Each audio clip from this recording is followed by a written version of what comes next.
एका दगडात 3 फुलं आहेत, बकुळीची फुलं आहेत, शंकराला आवडतात म्हणून कर्णेश्वरचं कर्णफूल म्हणतात. आपल्या 8 दिशा आहेत बघा. आता इकडे फिरवा. 3 3 3 3 3 3 म्हणून देवांचा देव महादेव म्हणतात. आणि ह्याला अष्टदिक्पाल म्हणतात. 8 दिशांचे रक्षक, 8 दिशांचे मार्गदर्शक. आणि म्हणून हे महाद्वार आहे. म्हणून या दारातून आत यायचं. इकडे या, हे घ्या, घेतलं नाही. हे बघा देवांचं बसायचं आसन आहे. हे बघा अशी 5 पांडवांची 5 ठिकाणी 5 ताट आहेत. ते गोल आहेत ना, ते ताट आहेत. असे पंचकळस आहेत पार्वतीचे. हे बघा, हे बघा. म्हणून आपण शुभ कार्याला 5 कळस वापरतो, घागरी वापरतो. आणि 5व्या घागरीवरची शिवपार्वती आहे म्हणून पूजा करायची.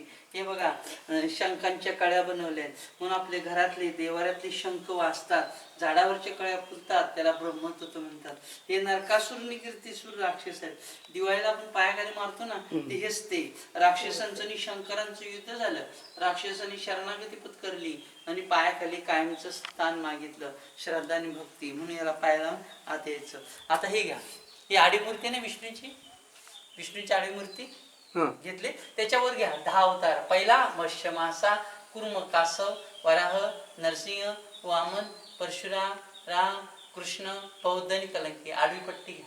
10 अवतार घेतले ना, 10 अवतार. या हरे ओम, हरे ओम. इथे जर पाहिजे सावकाश. हा इथं फिरव कॅमेरा घ्या, सरळ घ्या. हरे ओम, हरे ओम, हरे ओम, हरे ओम. हा आणि 3 ताट, 1 2 3 ही ताट का? हा हे बघ, हे पुढे 1 4 4. आणि अच्छा, देवाच्या खाली 1 5. कळलं का तुला? ही बघी, ही ताट, ही ताट आहेत.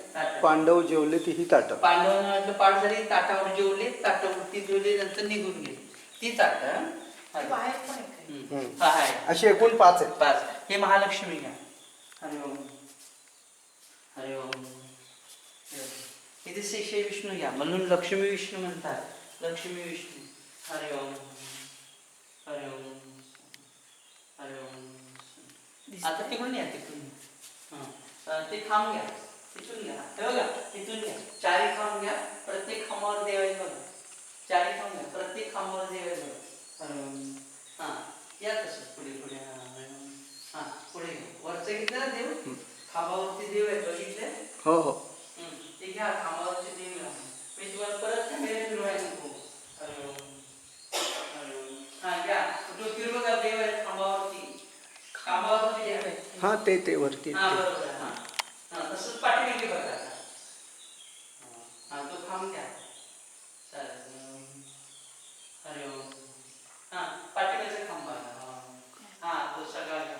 वरून खाली घ्या. हरे ओम, हरे ओम, हरे ओम, हरे ओम. या ओम. हरे ओम, हरे ओम.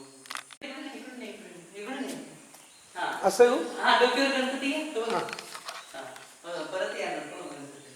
हा आता असंच या, आठवण आलं जाईल. हरे ओम, हरे ओम, हरे ओम. मग हे लक्ष्मीचं काढलं. आता इकडेच या. हरे ओम, हरे ओम. हा आता इकडेच या. हरे ओम, हरे ओम, हरे ओम. हा ती फुलं आहे त्याची लावा तुमच्या.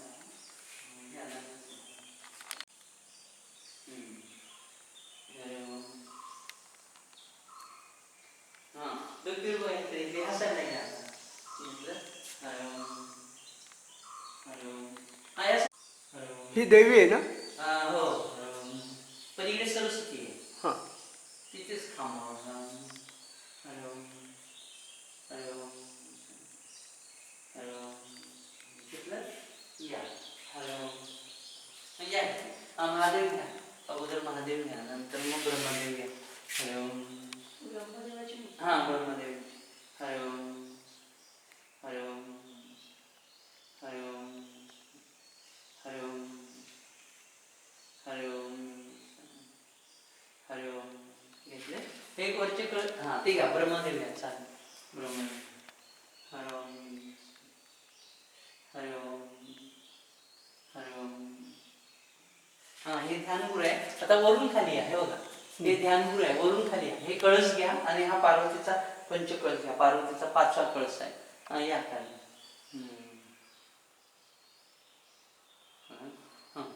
हरे ओम हरे ओम खाली. हे पार्वतीचा 5वा कळस आहे. असे 5 ठिकाणी 5 कळस घागरी आहेत त्या, आणि 5व्या घागरीवरती शिव पार्वती आहे म्हणून इथे पूजा करायची. इथे पण शंखांच्या कळ्या बनवल्या म्हणून आपल्या घरातले देवाऱ्यातले शंख वाजतात, झाडाच्या कळ्या फुटतात, त्याला ब्रह्मतत्व म्हणतात. हा, आता पूजा शंख आहेत हे जवळून हे बघा शंखांच्या कळ्या बनवल्या. घ्या ना. हरे ओम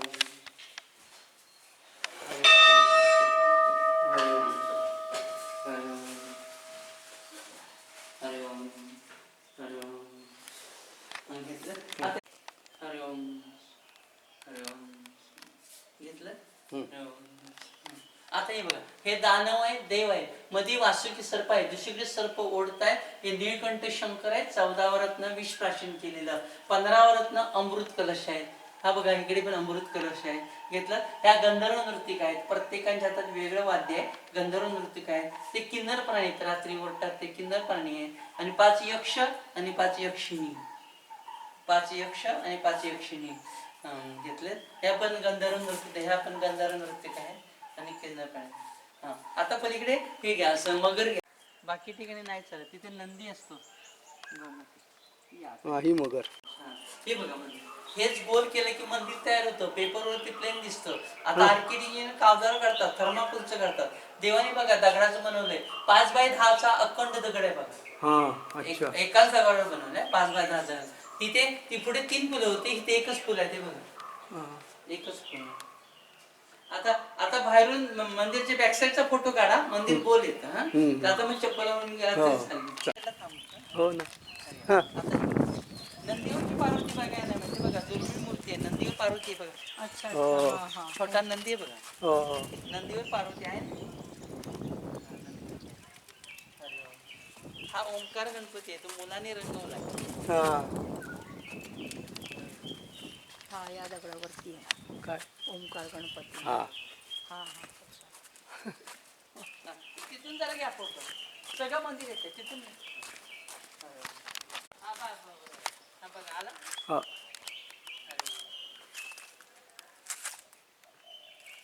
आता या तसं आलं मंदिर.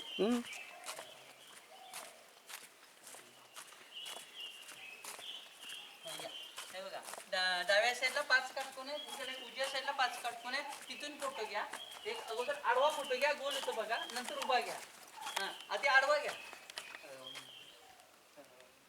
ताई उभा बसला तरी चालेल, इथे पायरीत बसा. नको, आता माझी कपॅसिटी नाही.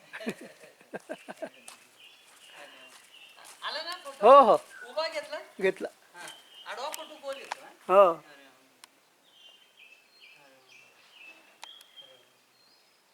ठीक आहे. परत मगरीचा घ्या आणि श्रीदेवांचा घ्या.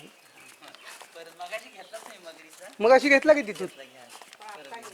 घ्या परत, म्हणजे कंटिन्यू झालं. हा, आता आज जाऊन श्रीदेवांचं दर्शन घ्या. आज जाऊन पायामध्ये 7 घोड्यांचा रथ आहे बघा. डोकीवरती 12 राशी आहे. त्या राशी आहेत बरं का वरती, दिसल्या का? हे बाजूनी जी सायन्स आहेत ना, त्या राशी आहेत सगळ्या. लाईट आहे ना? आहे. फोटो काढा, फोटो काढा.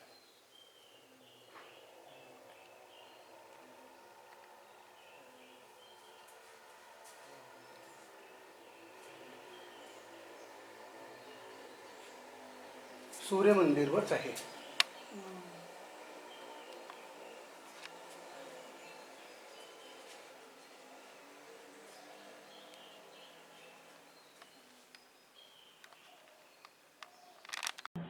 नमस्कार, पर्यटक महाराष्ट्र या यूट्यूब चॅनलमध्ये मी सुहास नावाचं आपलं स्वागत करतोय. तर आज मी आलो तुम्ही मी आलो आज कर्णेश्वर मंदिरात. कर्णेश्वर मंदिराचे पुजारी गजानन गुरु आपल्या बरोबर आहेत. तर ह्या कर्णेश्वर मंदिराची ते माहिती देत आहेत. मावले हे कर्णेश्वर मंदिर कसबा संगमेश्वर तालुका संगमेश्वरचा आहे आणि इथे 3 नदींचा संगम आहे. अलकनंदा, ओरड आणि शास्त्री आणि 3 नद्यांच्या संगमावरचं संगमेश्वर मंदिर.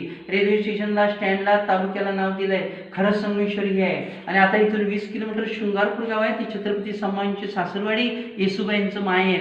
छत्रपती संभाजी शिवाजी आले की खाली एक संगमेश्वर मंदिर आहे आणि ह्या कर्णेश्वर मंदिरची पूजापाठ करायची. आणि पुतळा आहे तिथेच पूर्वी सरदेसाई यांचा राजवाडा होता. तिथे सरदेसाईंच्या राजवाड्यामध्ये छत्रपती संभाजींना पकडलं गेलं, अटक केली, कैद केली आणि इथून तुळापूरला नेलं. पुण्यापासून 17 किलोमीटर आळंदीजवळ वडबुद्रुक तुळापूर गाव आहे आणि तिथे एक संगम आहे भीमा भामा इंद्राणीचा. तिथे संभाजींची हत्या झाली, तिथे समाधी आहे म्हणून ते पण संगमेश्वर, हे पण संगमेश्वर. पण कोकणतळ, तळकोकण, गमिनी कावा, कसबा संगमेश्वर ते हे संगमेश्वर. आता इथून 20 किलोमीटर शृंगारपूर गाव आहे, ती संभाजींची सासरवाडी. आणि इथून 40 किलोमीटर मार्लेश्वर आहे. उंच पहाड आहे, पहाडमध्ये गुहा आहे, गुहेमध्ये जिवंत नाग आहे, धबधबा आहे. 800 फुटावरून पाणी पडतं. मार्लेश्वर सृष्टी सौंदर्य आहे आणि शांत वातावरण आहे. आता तुम्ही कर्णेश्वर मंदिराला आलात. आता महाद्वारमध्ये 8 दिशांचे देव आहेत म्हणून देवांचा देव महादेव म्हणतात. दक्षिणेला मंदिराची प्रतिकृती आहे, उत्तरेला समुद्र मंथन आहे, पश्चिमेला महादेव आहे, कोणांचं गोलाकार गोपनीय बांधकाम आहे. पलीकडे सूर्यदेव आहेत, ब्रह्मदेव आहे म्हणून ह्याच मंदिरला मगर आहे आणि मगरीवरती मंदिर आहे म्हणून याला संपूर्ण प्रदक्षिणा चालते. म्हणजे पलीकडे संपूर्ण प्रदक्षिणा घालायची, पलीकडे सूर्यदेवांचं दर्शन घ्यायचं. अजून सकाळी सूर्य उगवला तर प्रकाश किरण, सूर्यकिरण तिथे जातात म्हणून सूर्यपासून कुंती, कुंतीपुत्र कर्ण, कर्णाचं कर्णेश्वर. पांडव जेव्हा अज्ञात असत होते त्या धनुर्विद्येला परशुराम कळवते म्हणून याला परशुराम कळवते. आणि परशुरामनंच पांडवांना सांगितलं होतं 6वा आपला कर्ण मोठा भाऊ होता महायुद्धानंतर. कर्णाच्या स्मरणार्थ, भावाच्या स्मरणार्थ पांडव मंदिर बांधत होते. मंदिर बांधत असताना जाकमाता देवी इथली ग्रामदेवता आहे ते पाठ होण्यापूर्वीच कोंबड्याच्या रूपाने ओरडली. पांडवांना वाटलं पाठ झाली, ताटावर जेवले, ताटं उलटी ठेवले, नंतर निघून गेले. कौरव पांडवांच्या पाठीवर होते. पहाटेपूर्वी मंदिर तयार नाही झालं, मंदिराचे कळस राहिले. हे कळस आहेत नंतर घ्या. आणि ते कळस झाले असते, शिखर झाले असते तर आज इथे प्रतिकाशी झाली असती. पण ते होऊ नये, आपलं महत्व कमी होईल. प्रतिकाशी झाली तर काशीचं महत्व कमी होईल म्हणून जाकमाता देवी पाठ होण्यापूर्वीच कोंबड्याच्या रूपाने खोटं ओरडली, कारण तिचं सत्व कमी होईल, तिचं महत्व कमी होईल म्हणून इथे प्रतिकाशी झाली नाही. म्हणून श्रीपास कुंती, कुंतीपुत्र कर्ण, कर्णाचं कर्णेश्वर मंदिर. आणि इथे ब्रह्मदेव आहे, सूर्यदेव आहे म्हणून ह्याच मंदिरला मगर आहे, मगरीवरती मंदिर आहे म्हणून याला संपूर्ण प्रदक्षिणा चालते. संपूर्ण प्रदक्षिणा घालायची, पलीकडे सूर्यदेवांचं दर्शन घ्यायचं. अजून सकाळी सूर्य उगवला तर प्रकाश किरण, सूर्यकिरण तिथे जातात. पायामध्ये 7 घोड्यांचा रथ आहे, डोकीवरती 12 राशी आहे, राशीचक्र सूर्याभोवती फिरतात म्हणून श्रीदेवांना 12 राशींचा राजा म्हणतात. हातामध्ये अमृत कलश आहे, दोन्ही साईडला 2 सूर्यपत्नी आहेत, त्यांना संध्या छाया म्हणतात म्हणून श्रीपास कुंती, कुंतीपुत्र कर्ण, कर्णाचं कर्णेश्वर मंदिर. ओम नमः पार्वतीपते हर हर महादेव. आता इथून एक मिनिट, आता इथून 40 किलोमीटर मार्लेश्वर आहे. उंच पहाड आहे, पहाडमध्ये गुहा आहे, गुहेमध्ये जिवंत नाग आहे, धबधबा आहे. 800 फुटावरून पाणी पडतं. मार्लेश्वर सृष्टी सौंदर्य आहे, शांत वातावरण आहे आणि कैलासमध्ये दर्शन मिळतं. हस्तकलेचं आणि शिल्पकलेचं उत्कृष्ट मन असलेलं, हात हातोडा आणि छनीन तयार केलेलं, एका दगडाचं, एका दिवसाचं, एका रात्रीतलं 3000 वर्षापूर्वीचं मंदिर आहे. त्यावेळेला 1 दिवस 1 रात्र 6 महिन्याची होती. सूर्य उगवला की 6 महिने मावळत नव्हता म्हणून कुंभकर्ण 6 महिने जपायचे. त्यावेळची 1 रात्र, त्यावेळेचा 1 दिवस म्हणजे आताचे 6 महिने म्हणून याला एका दगडाचं, एका दिवसाचं, एका रात्रीतलं मंदिर म्हणतात. ओम नमः पार्वतीपते हर हर महादेव. देवांचा घ्या, देवांचं फिरवा. हा ना, गुरुदेव दत्त, शिवारा समाज. आता असे 5 असे करता, असे पार्वती 5 कळस आहेत आणि 5व्या